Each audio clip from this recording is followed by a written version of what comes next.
Begini, terutama yang mengaku ilmuwan dan mungkin punya IQ yang cukup ya, itu terbiasa melakukan defense mekanisme itu rationalization. Itu melakukan tindakan bertahan dengan rasio pemikirannya seolah-olah dia benar. It sounds right. Nah, ini bahasa Inggrisnya tepat sekali. Sounds right. Tidak benar, tapi sounds, nampaknya benar. Jadi seolah-olah benar. Terus dia mencari kiri kanan cara-cara untuk membenarkan, melakukan pembenaran kalau dalam bahasa Indonesia. Nah, hati-hati. Seseorang yang melakukan rasionalisasi, defense mekanisme yang terus-menerus sampai dia pun tidak sadar bahwa dia selalu melakukan defense mekanisme, lama-lama dia itu akan terkena gangguan kesehatan mental. Jadi gangguan kejiwaan itu akan tercapai. Maka tidak heran bahwa di sosmed itu banyak netizen yang sudah bilangin kelompok ini DGJ dan sebagainya. Ya mungkin karena mereka tidak bisa menyampaikan secara ilmiah, tapi bagi dia itu secara logika biasa, ini kayaknya udah nggak betul itu. Gitu. Nah, kita tunggu nanti hasil secara hukumnya. Tapi ini aspek psikologis. Mohon hati-hati, cobalah merenungkan diri, mungkin sehari cukup 5 menit, apakah perilaku kita sehari itu betul atau tidak. Karena ini dapat merusak diri kita sendiri.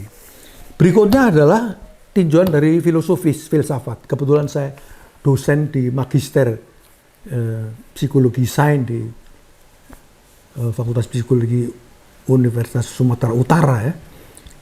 Jadi keputusan etis ini penting. Apa itu keputusan etis? Keputusan yang betul-betul telah dipelajari dengan dalam, sangat mendalam.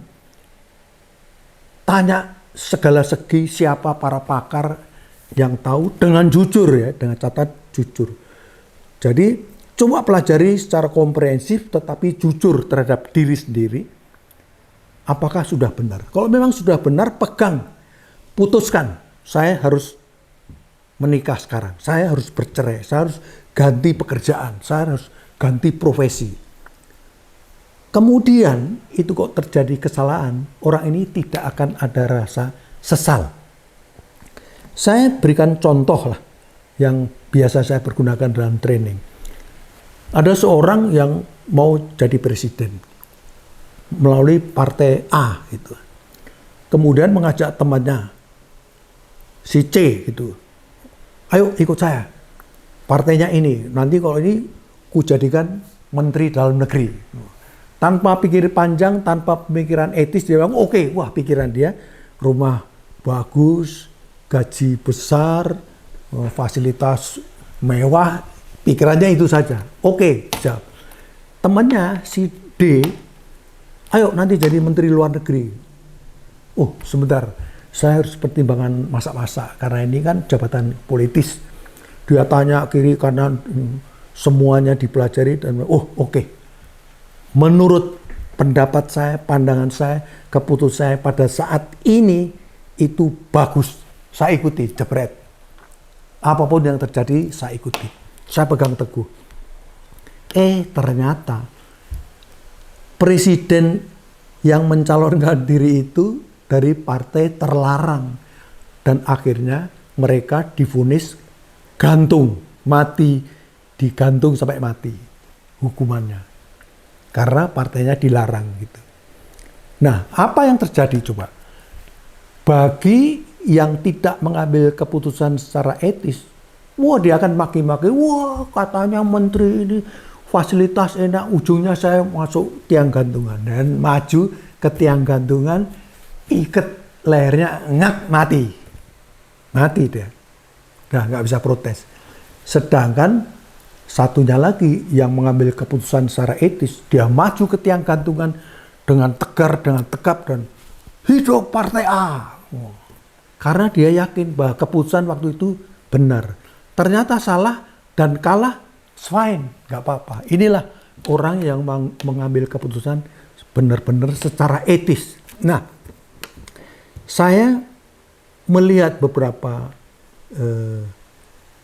video ya di YouTube itu, bahwa ketiga pribadi ini itu bolak-balik dulu nantang-nantang, sekarang mulai nangis-nangis minta tolong supaya ijazah ditunjukkan dan sebagainya. Artinya saya bisa menarik kesimpulan bahwa mereka waktu menuduh tidak menggunakan keputusan etis.